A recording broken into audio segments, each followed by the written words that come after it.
আলহামদুলিল্লাহ, আমি আল্লাহ শুকরিয়া আদায় করি। বিভিন্ন পেশায় চাকরি, অর্থ কামাই, তার চেয়ে দ্বীনি প্রতিষ্ঠানের সাথে জড়িত হয়ে দ্বীনের প্রচার প্রসারের স্বার্থে ইসলামিক একটি এদারার সাথে সম্পৃক্ত হয়ে আমি নিজেকে ধন্য মনে করি। এই জন্য মনে করি অজপাড়া গ্রামের এই মুসলিম অধ্যুষিত এলাকাতে যদি এই গ্রামের ছেলে মেয়েদেরকে ইসলামিক জ্ঞানে সুশিক্ষিত করতে পারি, তাহলে তৃণমূল থেকে রাষ্ট্রীয় পর্যায় পর্যন্ত দ্বীনের আলো প্রচার এবং প্রসার হবে। আর এই পেশাতে আমি থেকে নিজেকে ধন্য মনে করি এবং নিজেকে আলহামদুলিল্লাহ সফল মনে করি যে অত্র মাদ্রাসার ছাত্র শিক্ষক এলাকাবাসীর সর্বাত্মক সহযোগিতায় এই মাদ্রাসা প্রতিষ্ঠা লগ্ন থেকে অদ্যাবধি ভালো ফলাফল করে দেশের বিভিন্ন বড় কলেজ এবং মাদ্রাসায় অধ্যয়ন করে সুশিক্ষিত হয়ে রাষ্ট্রের বিভিন্ন দায়িত্ব পালন করে যাচ্ছে। এই জন্য আমি এই পেশাটাকে মনের সাথে এবং নিজের কর্মের সাথে স্বাচ্ছন্দ্য বোধ মনে করি। ধন্যবাদ হে বিশিষ্ট ইসলামিক চিন্তাবিদ হযরত মাওলানা শরীফুল ইসলাম। আপনি যে ইসলামের আলোক কণিকা আজকে দক্ষিণ দিল্লি অঞ্চলে ঘরে ঘরে ফুটিয়ে দিচ্ছেন, বাঙালি জাতির পক্ষ থেকে আপনার নিকট কৃতজ্ঞতা অর্পণ করছি। জনাব, বাংলাদেশে তো বহু কলেজ ইউনিভার্সিটি রয়েছে, কিন্তু আমাদের সন্তানদেরকে আমরা মাদ্রাসায় লেখাপড়া করবো কেন, এবং মাদ্রাসা শিক্ষা ও সাধারণ শিক্ষার মধ্যে পার্থক্য কী, একটু জানতে চাই। ধন্যবাদ আপনাকে, আপনি একটি বর্তমান যুগ উপযোগী প্রশ্ন করার জন্য। বাংলাদেশের শিক্ষা ব্যবস্থা দুইটি ধারায় প্রাথমিক পর্যায়ে, একটা হলো বাংলা শিক্ষা এবং একটা হলো আরবি শিক্ষা। আরবি শিক্ষা আবার দুইটি ধারা, একটা হলো সরকারি আর একটা হলো বেসরকারি।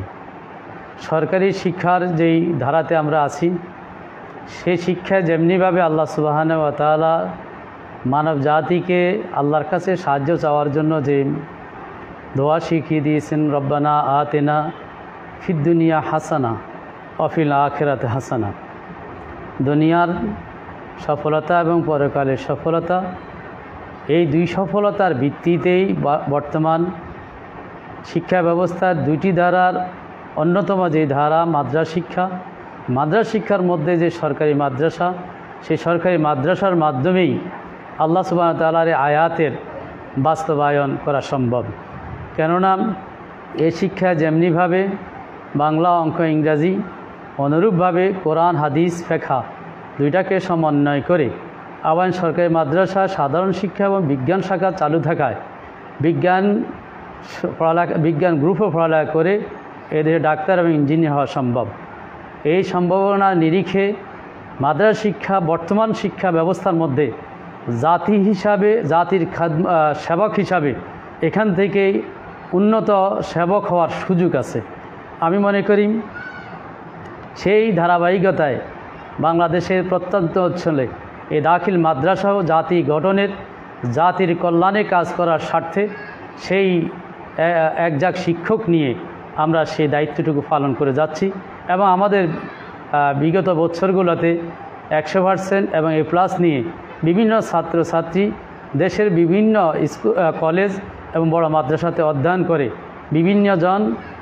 বিভিন্ন পেশাতে, বিশেষ করে কেউ ব্যাংকিং, আমাদের ছাত্রই ব্যাংকের সরকারি BCS করে সে ব্যাংকে চাকরি করে, অনুরূপভাবে ঢাকা যে আয়কর সেখানেও সে ওকালতি করে, এমনিভাবে অসংখ্য ছাত্রছাত্রী ডাক্তার এবং ইঞ্জিনিয়ারিং করে সে জাতির সেবা করে যাচ্ছে, যা সম্ভব এই সরকারি মাদ্রাসাতেই।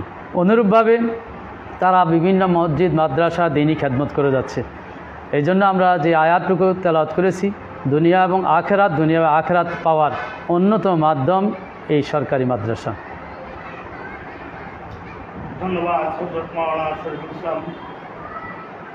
জনাব, আপনার বক্তব্যের মাঝে ফুটে উঠল যে মাদ্রাসায় লেখাপড়া করলে মাদ্রাসার আমল আখলাক যদি সহিভাবে একজন ছাত্র তার বিবেকের মাঝে নেয়, তাহলে সে দুনিয়াবি ও আখেরাতের দুইটা দিক থেকে অর্জন করতে পারে। আর যদি সাধারণ লাইনে পড়ে তাহলে সে শুধু দুনিয়াবি পেল, আখেরাত পেল না। জনাব, আমরা আপনার প্রতিষ্ঠানের প্রবেশ মুখে দেখতে পেলাম ছাত্রদের পাশাপাশি ছাত্রীও রয়েছে। আপনার দৃষ্টিকোণ থেকে মেয়েরা মাদ্রাসা শিক্ষায় শিক্ষিত হয়ে রাষ্ট্রীয় সমাজ ব্যবস্থা এবং দাম্পত্য জীবন কতটুকু অবদান রাখতে পারবো বলে মনে করছে? ধন্যবাদ আপনাকে আরটি উপযোগী প্রশ্ন করার জন্য। আমাদের মাদ্রাসা স্বশিক্ষা চালিত, সেখানে ছাত্র আছে, ছাত্রী আছে। একজন ছাত্রী মানে একটা মেয়ে মানে একজন মা হবে আগামী দিনে। মা হওয়ার জন্য তার যে ধর্মীয় অনুভূতি এবং দেশ খেদমত করার জন্য তার যে দক্ষতা, সেই ধর্মীয় অনুভূতি এবং দক্ষতা এটা সরকারি মাদ্রাসায় সম্ভব। আর সেই সম্ভবের নিরিখে আমাদের ছাত্রীরাও প্রত্যেক বছরেই তারাও ছাত্রদের সাথে সমানতালে না বলতে গেলে তারা আরও একটু অগ্রগামী হয়ে ভালো রেজাল্ট করে বিভিন্ন কলেজে এবং বিভিন্ন মাদ্রাসায় অধ্যয়ন করে যাচ্ছে। গত বছর আমাদের 6 জন ছাত্রী A+ পেয়েছে। ছাত্রীর সংখ্যা সেই বছর বেশি ছিল। তো এই সমস্ত ছাত্রীরা যখন ধর্মীয় জ্ঞানে গুণী হবে, তখন সে পারিবারিক জীবনে স্বামীর প্রতি তার দায়িত্ব, কর্তব্যবোধ, তার শ্বশুর শাশুড়ির সাথে তার দায়িত্ব, কর্তব্য এবং তার ছেলে মেয়ে আগামী দিনের প্রজন্মকে কীভাবে লালন পালন করবে, সেটা ইসলামের জ্ঞান থাকার কারণে সে তার পারিবারিক জীবনে, দাম্পত্য জীবনে সুখী এবং সমৃদ্ধিশালী হবে এবং জাতিকে খেদমত করার মতনও তার দক্ষতা আমি আশা করি বৃদ্ধি পাবে। ধন্যবাদ। আপনি যে নারী শিক্ষার প্রতি গুরুত্ব আরোপ করেছেন, আসলে আজকে যদি অন্য ধর্মের ব্যক্তি হন না কেন, নেপোলিয়নকে স্মরণ করতে হয়। নেপোলিয়ন বলেছিলেন, তুমি আমাকে একটি শিক্ষিত মা দাও, আমি তোমাকে শিক্ষিত জাতি দেব। আজকে আপনি দক্ষিণ দিল্লিবাসীকে শিক্ষিত মা উপহার দিচ্ছেন। আমাদের বিশ্বাস একদিন এই অঞ্চলে শিক্ষিত জাতি প্রতিষ্ঠিত হবে। জনাব, আপনি একজন দক্ষ ইসলামী চিন্তাবিদ, এই হিসাবে আপনার কাছে বাংলাদেশ সরকার বাহাদুরের পক্ষ থেকে সুপরামর্শে প্রার্থনা করছি। বাংলাদেশ সরকার বাহাদুর আর কী কী পদক্ষেপ গ্রহণ করলে আপনারা ইসলামী শিক্ষাকে আরও এগিয়ে দিতে পারতেন, আরও ব্যবহার করতে পারতেন বলে মনে করেন, আরও আলেম সৃষ্টি করতে পারতেন বলে? ধন্যবাদ। আপনার প্রতিটি প্রশ্নেই যুগোপযোগী। আরটি সময়ের চাহিদা, সময়ের দাবির প্রেক্ষিতে আপনি যে প্রশ্ন করেছেন, এই জন্য আপনাকে আমার এবং আমার সহকর্মীর পক্ষ থেকে ধন্যবাদ জানাই। যে মাদ্রাসার আরও কি করলে উপকার হতো, আমি মনে করি সরকার বাহাদুর যদি স্কুল কলেজগুলো যেভাবে একটা বয়েজ স্কুল এবং একটা গার্লস স্কুলের সিস্টেম রেখেছে, প্রতিটা উপজেলাতে, প্রতিটা জেলাতে একটা সহশিক্ষা সাথে সাথে একটা যেন মহিলা মাদ্রাসা, মহিলা কামিল মাদ্রাসা নিয়োগ তৈরি করলে এবং প্রত্যেক উপজেলাতে সবসময় একটি সরকারি দাখিল, আলিম, ফাজিল, কামিল স্তরে একটি মাদ্রাসাকে সরকারিকরণ করলে তাহলে বাচ্চাদের এবং এলাকার মানুষদের মনের আগ্রহ আরও বৃদ্ধি পেত যে সরকারি মাদ্রাসা সরকারিভাবে চাকরি করা সম্ভব। আমি মনে করি সরকার বাহাদুর যদি সে কাজটুকু করেন তাহলে সবচেয়ে মাদ্রাসা শিক্ষাটা আরও অগ্রণী হওয়ার জন্য সহায়ক ভূমিকা পালন করবে। সাথে সাথে সরকারি স্কুল বা মাদ্রাসাতে যে বৈষম্য আছে, প্রাথমিক বৈষম্য হলো প্রাথমিক বিদ্যালয়ে বৃত্তির ব্যবস্থা আছে, প্রাথমিক বিদ্যালয়ে উপবৃত্তির ব্যবস্থা আছে, প্রাথমিক বিদ্যালয়ে বিভিন্ন সাহায্য সহযোগিতার ব্যবস্থা আছে, প্রাথমিক বিদ্যালয়ে সরকারিভাবে অনুদান এবং তাদের দৈনন্দিন কর্ম পরিচালনা করার জন্য সরকারিভাবে বাৎসরিক কয়েকটা অর্থ বরাদ্দ আছে, যেটা ইবতেদায়ী স্বতন্ত্র কোনো ইবতেদায়ী মাদ্রাসা সরকারি নেই, এবং যে সমস্ত মাদ্রাসাগুলো সংযুক্ত আছে তাদের প্রতিও কোনো সরকারি সুযোগ সুবিধা তেমন নাই।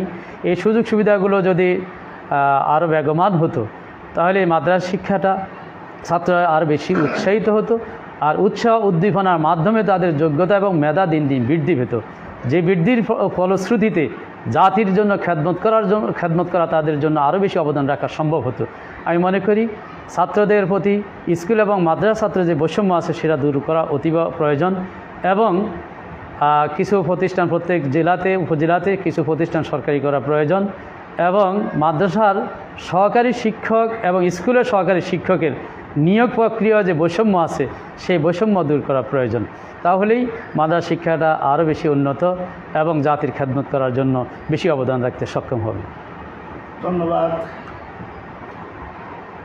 দর্শক, আমি সংক্ষিপ্ত আলোচনা করলাম নোয়াখালী জেলার সাতটি উপজেলার দক্ষিণ দিবিয়ায় হাশেমিয়া দাখিল মাদ্রাসার সুপারিনটেন্ডেন্ট জনাব মাওলানা শরীফুল ইসলামের সাথে।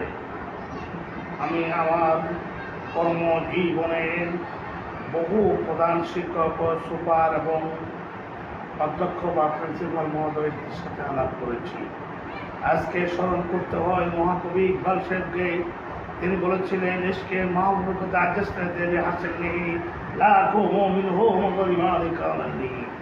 আমার বিশ্বাস আমি আজকে একজন ইমানে কামেল ব্যক্তির সন্ধান পেয়েছি, যিনি তার আলোচনায় ইসলামের শিক্ষার প্রতি বারবার আলোকপাত করলেন।